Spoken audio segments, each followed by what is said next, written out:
ng mga young guns sa mga bagitong miyembro ng Kamara de Representantes ang apela ni Pangulong Ferdinand Marcos Jr. pero hindi umano maaring pigilan kung mayroon mang maghahain ng impeachment complaint na karapatan ng mga Pilipino sa ilalim po ng saligang batas.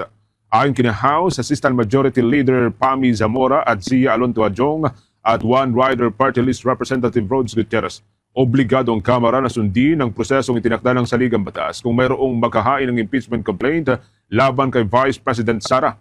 Nauna rito ay kinumpirma ni Pangulong Ferdinand Marcos Jr. na nagpadala siya ng text message sa kanyang mga kaalyado sa Kamara at hinimok ang mga ito na huwag nang ituloy kung mayroon mang silang plano na maghain ng impeachment complaint laban kay Duterte. Sinabi ni Pangulong Marcos na walang maidudulot na mabuti sa mga Pilipino ang paghahain ng impeachment dahil maitatali rito ang Kamara at ang Senado. Sinabi naman itong si Congressman Adjong na ang mensahe ng Pangulo ay hindi isang kautusan kundi isang apela at pagpapakita ng pagiging independent ng legislative branch. Pinuri ni Adjong ang Pangulo sa pagbibigay nito ng prioridad sa interes ng bansa sa halip na unahin ang personal o political na interes.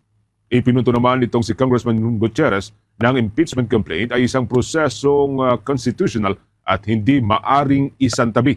Sinabi ng mababatas na ang sinabi ng Pangulo ay maituturing na isang payo at hindi panghihimasok sa independence ng Congress. Ito mga party list na ito makabayan, tamba. Nakialyado ka na sa mga makabayan? 'Di ba? Andun ka na sa to the left, to the left, to the right, to the right. Tamba, napaka-desperado mo naman. Huwag mong ipagpilitan ng sarili mo kung ayaw sa'yo ng taong bayan. Tapos, hahayaan mong gamitin itong mga akbayan, itong makabayan black. Di ba? Isipin mo si Trillanes, ginagamit nyo pa, ginawa nyo pang testigo. Si Castro, ano yan? Convicted child abuser. Ang cheap mo naman, tamba. Pambihira ka. Wala ka na bang maisip? I mean, wala ka na bang utak? Wala kang political strategy? Asa ka sa mga yan? Mga loser yung mga yan eh. Anyway, sige tuloy nyo. Nang magmukha kayong tanga pare-parehas. Bakit ba kasi pinapatawag ng NBI si BP Sara? Vice President yan. Kayo pumunta sa opisina niya. May gusto kayong itanong? Puntahan nyo sa opisina. May gusto kayong imbestigahan? Imbestigahan nyo si BP Sara. Pambira, Vice President, patawag kayo ng patawag. Yung iba nga, pagka mayroong problema, hindi naman yung pinapatawag, iniimbestigahan, pinupuntahan nyo sa bahay, pinupuntahan nyo sa kondo, pinupuntahan nyo sa opisina. Si BP Sara, gusto nyo puntahan dyan? Why? Starstruck, nai-starstruck kayo kay BP Sara? Gusto nyo umepal sa kasikatan? BP, malapit na ang ating tagumpay. Diba? Intagal na natin. Ako, sinasabi ko na yan eh. Matagal na. Actually, wala pa sila masyadong gitgita ni Tamba. Kakasabi pa lang niya ni Tamba. Nasa live ko na yan. Sinasabi ko na. Ipapa-impeach to si BP Sara. Kahaba-haba ng prosesyon din dyan ang punta. Baka nga hindi lang impeachment, mamaya yariin pa to si BP Sara.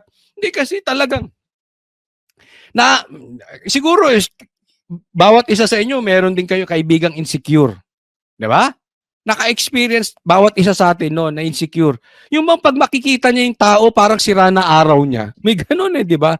Oo, ganyan po sila ka-insecure kay BP Sara. Ikaw ba, insecure ka? Tapos may pera ka, may kapangyarihan ka, pwede mong gawin lahat.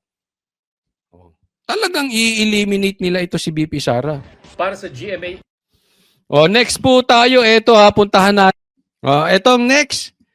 Pagyari kay BP Sara, kasado na. Kasi may mga nababalitaan tayo, talagang yayariin to si BP Sara. At hindi lang naman, ito yung nababalitaan natin. Ultimo, si Vice President, sinabi niya yayariin siya, papatayin si BP Sara. Ewan ko sa inyo kung kanino kayo maniniwala. Yan lang naman yan. Pili lang kayo kung kanino kayo maniniwala. Maniniwala kayo kay Martin, na iilan lang ang mandato ng bayan? Ano bang nagawa sa bayan? O kay BP Sara na naayos ang Davao?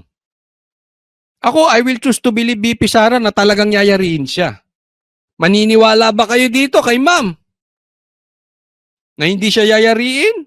O maniniwala kay BP Sara? Di ba ganun lang yun eh. But in my opinion, may tiwala ako kay BP Sara na talagang papatayin si BP Sara. At nakikita natin una, tinanggalan ng pinagpapalitan yung mga security ni BP Sara. Tapos, yung mga pulis sa Davao, pinagtatanggal at nilipat ng pwesto. Ano sinabi ni Torre dyan? Makinig kayo mabuti Ito narinig ko sa interview ni Torre. Kasi daw, may mga problema yung mga pulis na yon. Okay? May mga kaso na dapat nilang harapin or merong reklamo na dapat nilang harapin. So ang ginawa, pinagtatanggal yung mga maraming pulis na yon at nilagay sa ibang lugar. Okay? Pero tingnan ninyo, may mga asawa yun, may mga anak yun, ililipat nyo kung saan saang lugar. Iiwan nila pamilya nila, kung ano pa mangyari sa pamilya nila. Mamaya magkahiwalay pa yan, kasalanan nyo. Pero kung susundan natin yung sinasabi ni Torre na palusot, na may problema kasi itong mga pulis na ito, na para hindi makahadlang sa kanilang investigasyon, yung mga reklamo sa kanila, ilipat mo ng lugar. Teka muna, Torre. Ang tanong, kung talagang issue dito ay may problema itong mga pulis, bakit puro sa Davao? Nag-iisip ba kayo? Bakit puro sa Davao? Ibig bang sabihin, ang may problema lang na pulis sa Davao? Sa Ilocos, wala. Sa Leyte, wala. Sa Cagayan, wala. Sa Pangasinan, wala. Sa Pampanga, wala. Sa Baguio, wala. Puro Davao, Davao, Davao, Davao. Ano sinugod ninyo? Davao. Ano yung pinagtatanggal nyo, pinagsususpindi nyo patungkol sa drug war na pulis? Sa Davao. Ang inilipat yung pulis, sa Davao. So, buong Pilipinas malinis. Buong Pilipinas malinis ang pulis. Tapos, sa Davao maraming reklamo. Naman. Tanga lang ang maniniwala sa inyo. Huwag nga tayong maglokohan. Mas matitino ang mga pulis sa Davao. Hindi po man lahat May mga kaibigan tayong nasa Maynila, mababait. Pero, if you're talking about general, yung in general, mas maayos sa Davao. Huwag nga tayong maglokohan. Kaya, alam natin, may punto si BP Sara kumukonek.